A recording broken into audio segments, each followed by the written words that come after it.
guys, Mrs. Heavy Chevy here, where I try to be creative in unique ways. Today I'm doing a video on this distressed wall that I did. I have two accent walls in my living room. This is one of them. And this is a three-step process, possibly four if you need to paint your wall. I left my wall white as it was in the beginning, so I did not have to paint. So that left me with a three-step process. Secondly, as you'll notice the papers, this is simply scrapbook paper that I used, and I got a packet of paper that I wanted, and I simply tore each 12 by 12 inch sheet into different sections, no rhyme or reason, and I took Mod Podge, which is a glue and a sealer, and I Mod Podged the back and stuck it to the wall in different shapes and clusters. Then I sealed over the top of it with the Mod Podge as well. That could be found at your Hobby Lobby. And don't forget to use your 40% off coupon at hobbylobby.com every day on one regularly priced item. So that made it very inexpensive. And then I allowed that to dry for a day, which it does not need a whole day to dry. I just happened to run out of supplies and needed more and was unable to get it till the next day. Therefore, I went the next day and I picked up the remainder of the stuff that I needed. I continued the process. Like I said, I just ripped the papers and put them in all kinds of different clusters and shapes. No rhyme, no reason to how. That was done. I used whatever papers I thought it needed, whatever colors I wanted to incorporate in that specific cluster.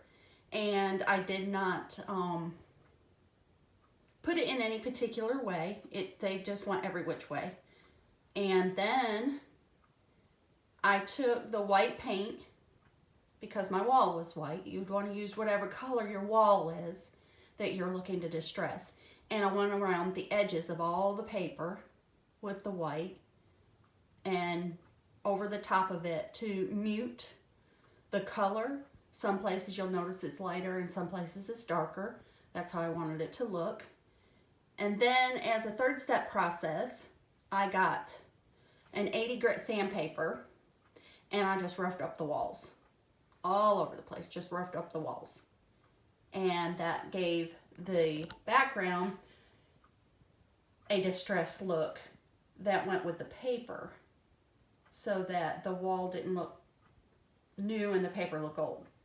And this is simply to distress the wall and make it look old, as if you had wallpaper over top of wallpaper over top of wallpaper, and it started to peel and you just pulled it back, and this is what you got.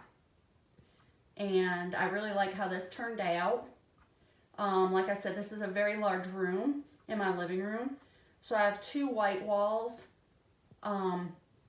across from each other, not side by side, and then two gray walls on the opposite walls.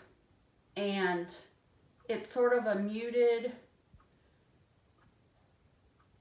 purple hue in the gray, and I think it blends really nicely with the colors that are in the papers while it's all fully blended and put together. And I liked how this process turned out. This is something I wanted to do for a long time, and I thought I'd give it a shot, and this is how it turned out. And I really like that it added a pop of color, being that everything is kind of muted whites and grays within my living room. This added a pop of color if I wanted to throw some throw pillows on the couch, or add in some accents like these flowers here that I've had for a long time.